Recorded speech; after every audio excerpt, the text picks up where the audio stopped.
അങ്ങനെ ആകാംക്ഷകൾക്ക് വിരാമമിട്ട രാജ്യം ഒരു പൊതു തിരഞ്ഞെടുപ്പിലേക്ക് പോവുകയാണ്. 543 ലോക്സഭാ മണ്ഡലങ്ങളിലേക്കുള്ള തിരഞ്ഞെടുപ്പ് തീയതികൾ പ്രഖ്യാപിച്ചിരിക്കുന്നു. Schedule of the Lok Sabha poll, we'll do it in 7 phases, as was done last time. 7 phases. और पूरी कंट्री में 4 जून को काउंटिंग होगी.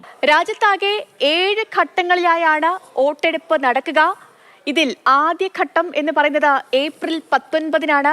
ഈ ആദ്യഘട്ട വോട്ടെടുപ്പ് നടക്കുന്നത് 21 ഇടങ്ങളിലെ 102 മണ്ഡലങ്ങളിലാണ്. ആദ്യഘട്ടത്തിൽ വിധിയെഴുത്ത് എടുത്തു പറയേണ്ടത് തമിഴ്നാട്, രാജസ്ഥാൻ, ഛത്തീസ്ഗഡ് ഒപ്പം വടക്ക് കിഴക്കൻ സംസ്ഥാനങ്ങളൊക്കെ ഈ ആദ്യഘട്ടത്തിൽ, അതായത് ഏപ്രിൽ 19-നാണ് വിധി എഴുതുക.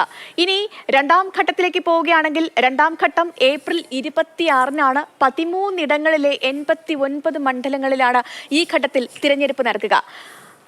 ഇനി മൂന്നാം ഘട്ടം മെയ് 7-നാണ്. മെയ് 7-ന് 12 ഇടങ്ങളിലെ 94 മണ്ഡലങ്ങൾ വിധി എഴുതും.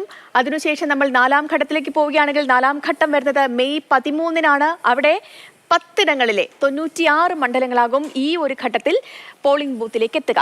ഇനി അഞ്ചാം ഘട്ടമാണ്. അഞ്ചാം ഘട്ടത്തിൽ മെയ് 20-നാണ് അഞ്ചാം ഘട്ടം രാജ്യത്ത് വോട്ടെടുപ്പ് നടക്കുന്നത്. 8 ഇടങ്ങളിലെ 49 മണ്ഡലങ്ങൾ അന്ന് പോളിംഗ് ബൂത്തിലേക്ക് എത്തും.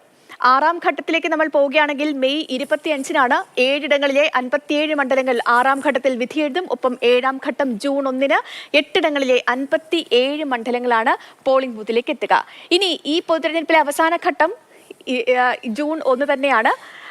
ഇതിനുശേഷം ഇനി നമ്മൾ പരിശോധിക്കേണ്ടത് ആകെ വിധിയെഴുതുന്നത് എത്ര മണ്ഡലങ്ങൾ. അതെ, 543 മണ്ഡലങ്ങളാണ് വിധി എഴുതാനായി പോകുന്നത്. കേരളം അടക്കം 22 സംസ്ഥാനങ്ങളിൽ ഒറ്റഘട്ടമായിട്ടാണ് വോട്ടെടുപ്പ് നടക്കുക. ഒപ്പം തന്നെ ഉത്തർപ്രദേശ്, ബീഹാർ സംസ്ഥാനങ്ങളിലൊക്കെ 7 ഘട്ടമായിട്ടാണ് പോളിംഗ് നടക്കുന്നത്. ജൂൺ 4-നാണ് ഫലപ്രഖ്യാപനം. ഒന്നിച്ചാണ് ഫലപ്രഖ്യാപനം നടക്കുക. 10.5 ലക്ഷം പോളിംഗ് ബൂത്തുകളിലായി 96.8 കോടി വോട്ടർമാരാണ് വിധി എഴുതുന്നത്.